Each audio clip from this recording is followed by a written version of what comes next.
We're getting ready for our first guest because she knows a lot about it. She explained it all to us and taught us to believe in magic. Now Melissa Joan Heart is helping people around the world.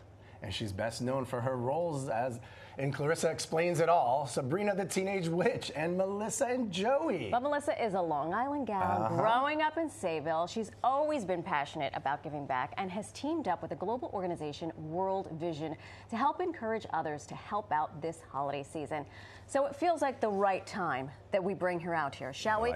Please welcome to New York Living, the one and only Melissa Joan Heart. Hello, gorgeous. Good to see you. Having me. Hello. I love it. Awesome. Hi. How are you feeling? I'm good. I hadn't noticed the shoes. Oh, my yellow pumps. That's a nice. I know. I'm wearing heels in the winter. It's cold out. Oh, it is cold out. It is a bit chilly. Yeah. It's a bit chilly. Talk to us first and foremost about the mission of World Vision. Oh my gosh, so in 2019, I sponsored 3 girls, because I have 3 boys, so I wanted to sponsor 3 girls, and we got the opportunity to go to Zambia and visit them. And you just saw some of the footage. And then we went back again last year, and we got to see the difference that makes in the kids' lives. So World Vision is a Christian humanitarian organization that works worldwide, but also here in the U.S. And they do so many great things. But my favorite thing right now is that at Christmas time, they have the gift catalog. Oh. So this is my favorite way to do my Christmas giving, because it is just full of great ideas for anyone in your life, your teacher, your kid's teacher, your mailman, your neighbor. And I just love, I have these bracelets in here. I brought you some. Nice. So this year I'm sponsoring the bracelets that were made in Thailand. And so you can give a tangible gift, but the money also goes to the organization. Sure. And the work that they do, I've seen it. And I'm an ambassador because I've seen the work they do. And the 4 years between going to Zambia and going back again, it's incredible. Like the work that they do is so sustainable. It's so complex, but it just gives people, from everything from like fresh water to education. Well, that's what I was going to ask. Tell us about the conditions. What's happening in these communities that has inspired you to sponsor and become an ambassador and hopefully encourage others to do the same thing? Yeah, so sponsoring the girls has been incredible, and just going there and seeing them at first and seeing the living conditions and how far away it was for a well and their school and all these things, right? And so going back 4 years later and seeing that the money that we've been donating to them monthly, which is the same as like giving up my cup of coffee every morning, at a fancy place, it's literally so life-changing. They now have a well near them. They now have a safe, strong house. And they have bicycles to get to school safely. They have clothes. They have health care nearby, that kind of thing. And not only do they put in a well, they make sure that there's like a village elder that is in charge of the hygiene for the community.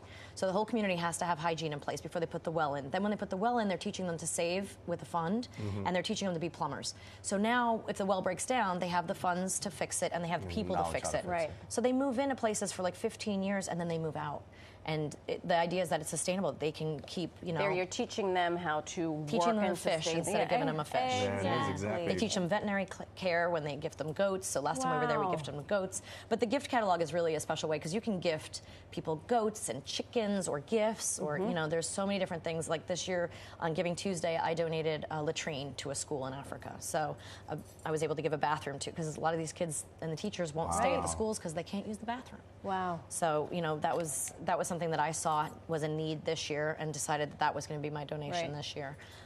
So yeah, I just find it absolutely fascinating. Also, I'm in charge of community outreach for our football team at our school, and we were able to pack hygiene kits for World Vision, and then they happened to be in the right place at the right time. They were in Florida when Hurricane Milton came through. Oh my gosh. And so those 400 hygiene kits we packed went to people that had to flee their homes and now didn't have a toothbrush or razor or shampoo. So they were able to, these boys also, our football team was able to see that the work they did went to help real people nearby. Directly impact humans that they could see and touch and identify. Well, definitely, 'tis the season, as we would say, right? Well, we've seen you in a few Christmas movies. What exactly is about them that draws it to you for you? I think with Christmas movies, I was a little hesitant at first to get involved because there's not a lot of conflict, which I'm a comedy girl, and comedy is stemmed from conflict. Right. And I'm also like, somebody who doesn't like to predict the ending. But with the Christmas movies, look, we think of it as a season of hope and joy and peace. But for a lot of people struggle in this time, whether it's financially, you've lost a loved one, you're dealing with a health thing, So a lot of people, I think, at this time of year, when you're supposed to feel all these things, sometimes you can feel really down. And I realize that these Christmas movies, they have predictable endings. There's love, there's romance, there's snow falling at the first kiss. It's like, you can be wrapping gifts and making cookies and not really having to pay attention, but you're like, it's there, it's on in the background, or maybe you're snuggled up with your loved one and watching it, or grandma and a cup of coffee or a cup of hot cocoa, and you're like enjoying these movies because they're sort of an escapism. So I do love it. Well, speaking of Christmas movies, we just gave him an ugly Christmas sweater because he's celebrating a year with us on this morning show. And I'd be remiss if I didn't let America know that you have some of the most epic ugly sweater parties. And here is the proof, courtesy of our friends in Lower these Fairfield. are our shared friends. These are our shared friends in Lower Fairfield County, Connecticut. You have some explaining to do, madam. Oh, that's just a small part. Yeah, there's a bigger shot of the friends. One of my friends is leg lamp there. And the ugly sweater party, I don't know, it came about like over a decade ago, and it was it's just an easy way to celebrate, have a party, and not have to get dressed up. It's just, and the thing is, the food can be really so I mean, it doesn't have to be like a fancy holiday party. It kind of gives you an excuse to just be silly. Be silly, and everyone always has a blast with that. I just do a taco bar, and I have a great bartender who comes and makes the mixed drinks, and that's all you need. That is all you need. Next year we'll get invited. But so now you've got your ugly sweater, so you can come. That's right. You still need to work on yours. You can hand make it. She doesn't do ugly things. That's her problem. Melissa, it is so wonderful to see you. Thank Congratulations you. on all the things. And Thank really, you. Go to congrats on all the worldvision.org work there. and look at the gift catalog, and it's a great way to give this season. Perfect.